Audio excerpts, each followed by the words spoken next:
Welcome to Monetize You, where baby boomers learn how to get paid to live their lifelong dreams. Grab a pen and paper so you too can make extra money by using what you already know.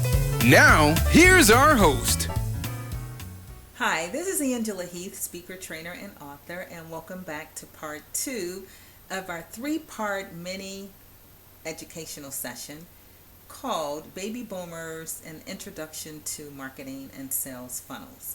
So in part 1, we really laid some basic groundwork, basic understanding of some things you should do and some things you should know before you get into building your sales funnel. And this part 2, we're going to actually look at the segments of a sales funnel and the kinds of assets you can run through it. So remember, a sales funnel is just simply a way for you to lead your customers on a journey. You want to lead them on a journey to become more trustful of you, more loyal toward your brand, and at the end, spend more money with your offerings. So let's get started. So this is my poor rendition of a sales funnel. I repeat, you can see, I'm not an artist. But this represents a sales funnel. So at the very bottom of the sales funnel, at the end of the funnel, is the money coming through. At the top is where your customers enter into the journey. So I like to think of a sales funnel in a very easy way for me to understand. That the top, the very entrance into the sales funnel, I like to think of it like a dating scenario. So the very top is like the introduction. It's when you first get to know someone. You're not sure about them. You don't want to take many chances with them. You're just getting to know them to find out if they're going to be somebody you want to engage with. The next segment I like to call dating. And at this time, you're a little more invested. You actually know that you want to spend some time with the person, and you begin to, share things and get a little more intimate, just a little bit more intimate. That third segment I like to call engaged. And at this stage, you've made your mind up. You love this brand. You're going to purchase from this brand. You will probably be a repeat customer of this brand. And then finally, I like to think of the end of the funnel as marriage. Okay, that's just the easy way for me to think about funnels. So this is where your customers are entering in. And this step is really called lead generation. And that simply means it's an opportunity for you to capture leads. Leads are people who have expressed some interest in what you're offering. You haven't qualified them. You don't know if they can afford it. They don't know if they like your brand. So one way to attract them into your sales funnel is through lead generations. And we call these content products lead magnets. So what are some good lead magnets that you can use? Now remember, you want to make sure that this is something of high value, that this is something that they really are interested in, very enticing. You don't want it to be too heavy. Remember, this is just the introduction phase. You're just meeting them.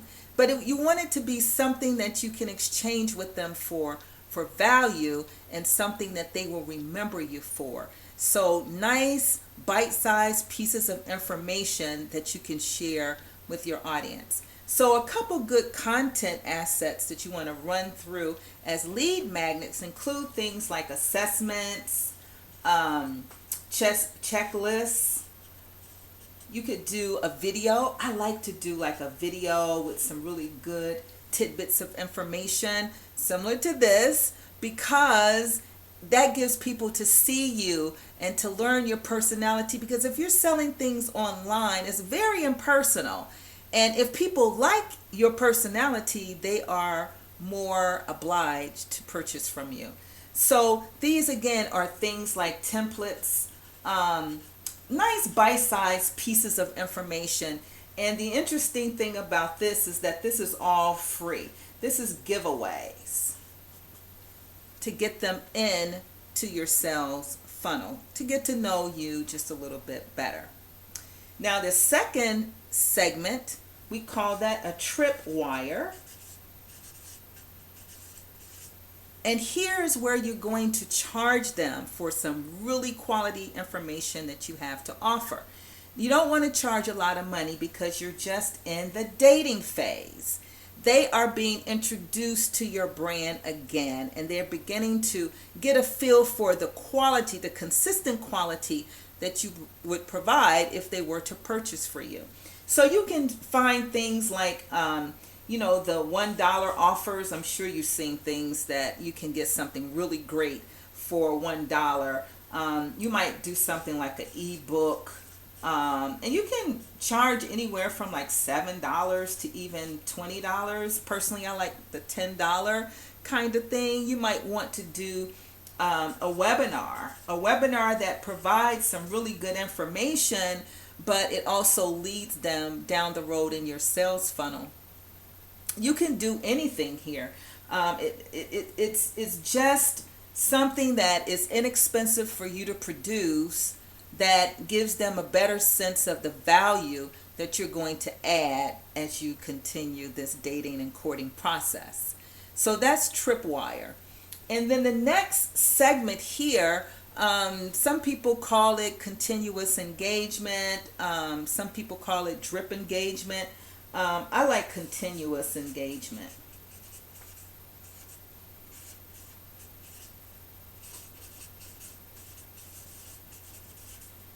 And here is when you are going to set up a process where you're going to get in front of that lead or customer. At this point, you're going to get your information, your face, your footprint out in front of them on a daily or a weekly basis. So this can be something like a 90-day educational program.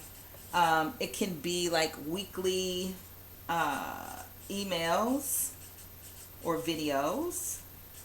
It can be something where you are teaching them something on a continual basis, and the information just begins to drip out to them. So this is like an engaged stage. This is where people are highly engaged with your content. They know your brand. They expect the quality that you are going to provide, and they're pretty much sold with you. And these kinds of things can be, inexpensive as well as quite expensive. But, oftentimes you'll see like something that's like continuous engagement, depending on how long you're going to be engaging with the person. 2 weeks to 90 days, 6 months, or something like that would determine how much you charge. But they can be anything from like $197 up to like $797. You just determine it by the length of content frequency that they would experience. And then this final phase, the very final phase of it, is the income maximizer. And here is where you can make the real money. And this is where your customer has direct access to you, where you are there coaching them, you are there teaching them, you are there answering their questions all along the way. And you've got to guard this, because you can't do like 1,000 people in your income maximizer. It's impossible to do. This is going to be an intimate group that's manageable. And you may have others helping you to manage, but basically they are here because they want access to you. And so you can think about this as like maybe a membership site. It might be a in-person activity. It could be a coaching program or a mastermind group. But the key here is that people get access to you. So this is a basic sales funnel, and as you can see, when they come in, the more they engage with you, the more money they spend. And the more they engage with you, the more they trust you. And the interesting thing about a sales funnel is oftentimes I used to focus my attention up on these two areas, on getting leads and also offering some inexpensive products. And it took me a while to understand, because I thought, okay, well, I'll give them, something of great value, and they'll say, oh, her prices are really great, we'll keep coming back to her. But what I found is that when you move down to this area of the funnel and you charge more, people respect you more. I used to find my competitors were charging more than me, and they were giving less than what I was giving away. And so I still want my clients to feel like I'm delivering value, but I don't want them to ever think that I'm cheap. Because once you're labeled as a cheap resource, no matter what you do, you're always going to be labeled as a cheap resource. So this is your basic sales funnel, and you can see how the journey of the person going through this funnel is going to maximize your profits. And so for each campaign launch, which is what we're going to talk about on the next video, I'll show you actually a sales funnel that I'm going to launch in about 2 weeks. But for each campaign, you may have different items here. You wouldn't have all of these items here. I was just giving you some examples of the kinds of things that you can use in your sales funnel. But the important thing that I want you to always remember is that your goal is to give them value. And that's why a lot of times, if you'll notice, internet marketers will give you bonuses, things that you haven't actually paid for. And I'll tell you a little secret. Right up in here in lead gen is where they get a lot of these bonuses, because these are things that they're going to give away for free anyway. And so if you're down here and you're spending, $597 on a drip campaign, and they throw in a couple of these lead gen opportunities up here down to you, you're going to be quite happy, because now you've got more than you actually paid for.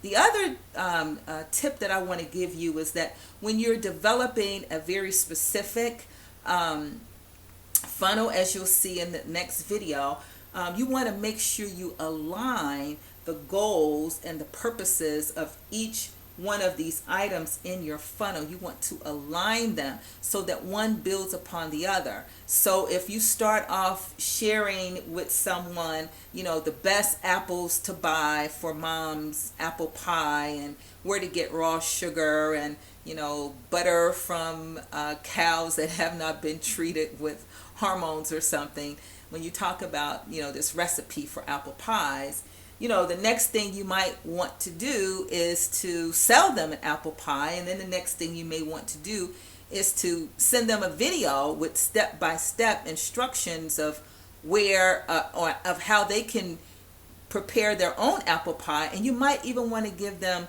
a bonus, which would be the list of all of these great grocery stores or online markets where they can get this organic ingredient that really makes it taste good. Or you could also do a sale down here where you're selling your special flavoring that goes in your apple pie that just makes it very unique from everything else. So you see how all of that kind of just relates one to the other. So this is Angela Heath, speaker, trainer, and author. In part 3 of this series, we are going to actually take a look at one of my sales funnels, a very simple one that you can adopt, simple but effective, that you can adopt yourself, and you can change it around however you need, but it'll be very useful for what you're doing in your business. Thank you for joining me, and remember, continue to make money.